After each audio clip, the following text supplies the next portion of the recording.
Joseph from Queens Water. So today we're going for a quick inspection on well water to diagnose some errors, problems with well water filtrations. So here's the situation with the well water and the way it's set up. So now we have error codes on the UV, which shows low UV level, and that could be caused by hardness of water.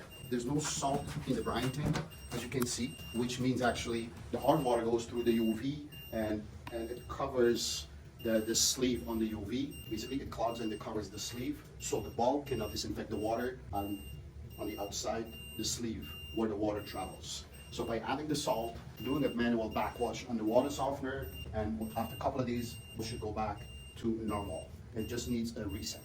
I have 1 or 2 bags at the same time. Open the UV, clean the sensor, clean the sleeve process. Is there no arrow now? No.